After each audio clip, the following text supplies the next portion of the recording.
Byrjið aðeins á að segja mér hvernig ykkar leiðir lágu saman. Já, fyrst skal nú nefna það að við Svanfríður frænkur og svo þetta hefur hún verið bæjarstjóri í Dalvíkurbyggð og ég í Grýtubakkarhreppi á Grenivík og við höfum starfað mjög mikið saman í gegnum árin.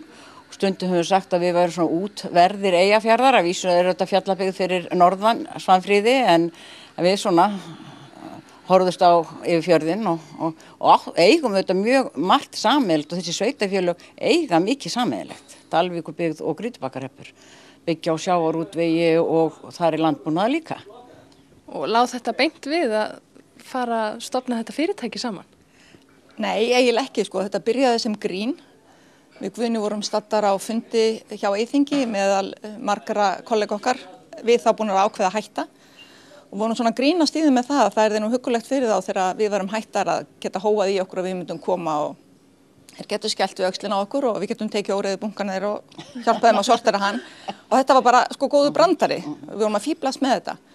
En svo eins og stundum verður með gott glens að það er kannski of gott til að leggja það til hliðar og þannig að þetta varð alvara og við ákvaðum í samvinnu við Eyrún Ingibjörgu Sigþórsdóttur sem var líka hætta sem sveitarstjóri á Tálknafirði að stofna þetta fyrirtæki, Ráðrík.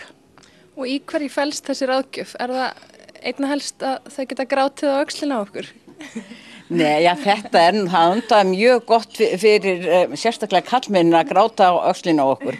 En þetta er auðvitað númer 1, bara þjónusta við sveitafélög og fyrirtæki og stofnanir sveitafélagana.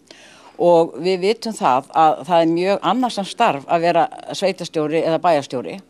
Og menn eru yfirleitt bara að sko í daglegu vafstri og ná kannski ekki að yfirsýninni og ég segi stundum að þetta er eins og að grafa skurð, maður grefur og grefur og grefur og maður sér ekki fyrir maður komin upp úr skurðinum hvernig hann lítur út. Þannig að ég segi fyrir mig að nú þetta er ég hætt sem sveitarstjóri, þá fær maður allt aðra sýn á sveitarstjórnarmálin og hvernig þau eru og hvar kreppir skóinn. Og þetta hlýtur að vera mjög fjölbreytt, það eru ýmiss konar mál sem komin á borð til ykkar eða hvað? Sko starf sveitarstjórna og sveitarstjórans er auðvitað mjög fjölbreytilegt. Þannig að sviðið er mjög breytt og við höfum bæði menntun, reynslu og þekkingu til að takast á við mjög mörg verkefni.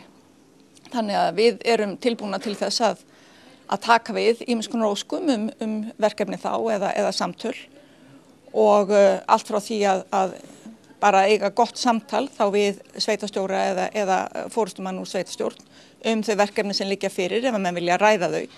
Og til þess að fara inn í það að gera